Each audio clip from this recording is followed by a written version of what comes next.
Hi, my name is Joseph Parker, WBO champion of the world, and you're watching Sporting Icons.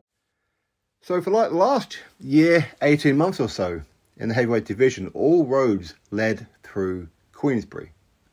Now, I'm going to say Frank Warren because I find it easier, but when I say Frank Warren, of course, I mean Queensberry. Where Frank Warren, he had Tyson Fury, the WBC World Heavyweight Champion. Dan Dubois, the WBA regular World Heavyweight Champion and mandatory challenger, up next for Oleksandr Usyk. Joe Joyce, WBO interim champion and mandatory challenger, also for Oleksandr Usyk. So all roads were leading through Queensberry. Frank Warren was sat very close to the top of that mountain where Oleksandr Usyk, the unified heavyweight world champion, has to go through three people of Queensberry, including Tyson Fury. He would have to go through the Queensberry gauntlet, if you like. But fast forward now, it's not like that at all, is it? It's amazing how things change in the heavyweight division pretty much overnight. You've got Dan Dubois, he got his opportunity, got paid $2 million for it, so pretty decent, and didn't win a single round and quit after being bounced down to the canvas twice. He quit, he did. So that's not a good look, is it? It's not a good look. People can say what they like about round number 5. What? One little moment in the 9-round fight. That's what people want to talk about. That's what people want to focus on. Behave yourself. Dan Dubois quit. When you've got Joe Joyce, he was a WBO interim champion and mandatory challenger for Usyk.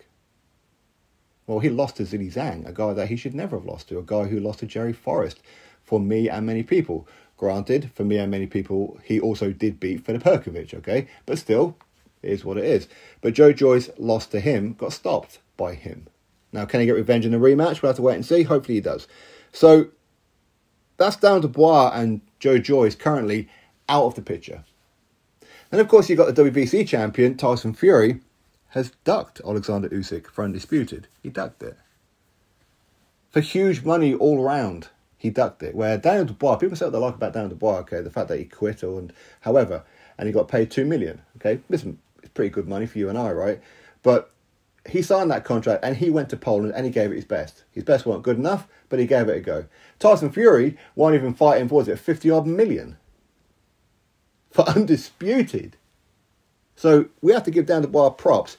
Tyson Fury, he's ducked him, hasn't he? He's blatantly ducked him. And his last fight out, he fought a guy who he's already beaten twice already, Derek Chisora.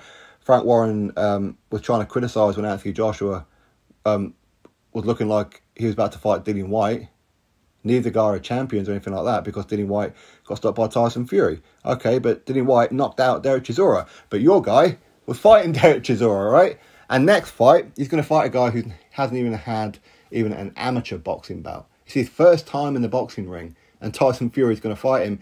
And they're making it out like it's the baddest man on the planet kind of war. Really, if it's the baddest man on the planet, then okay, 2-fight deal, one in the boxing ring, one in the MMA cage. How about that? But no, they ain't going to do that one, are they? So basically, Tyson Fury wants absolutely nothing to do with an undisputed. He didn't want it when Joshua had the belts, and he doesn't want it now Usyk has got the belts.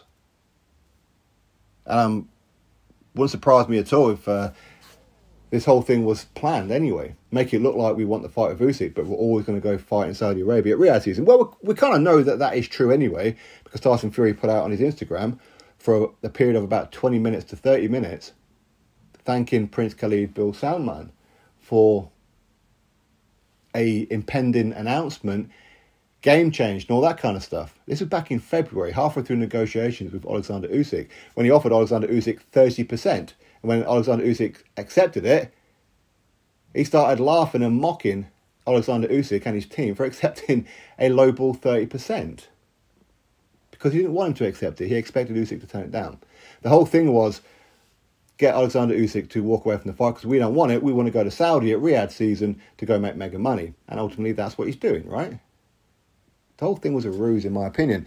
Anyway, so Frank Warren, Queensberry, were in a very strong position in the heavyweight division this time last year.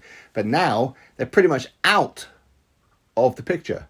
Yes, they've still got Tyson Fury as champion, but he ain't defending the belt. So he's not involved either now, is he?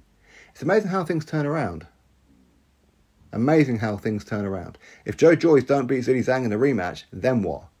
What if David Adelaide loses to Fabio Wardley? Unless, of course, Fabio Wardley's now signed up to Queensberry. Who knows? You never know. That's very possible. Tyson Fury, after Francis Ngannou, a little exhibition, he'll probably retire.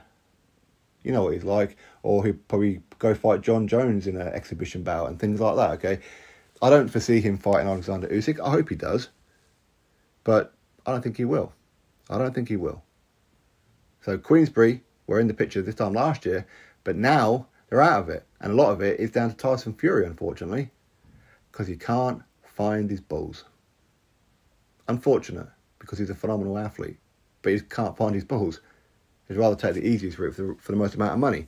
Don't blame him, but don't pretend you want something, but really you don't. And the boxing public have caught on to it as well. So anyway, my thoughts, drop me yours, click thumbs up, subscribe, catch you next video.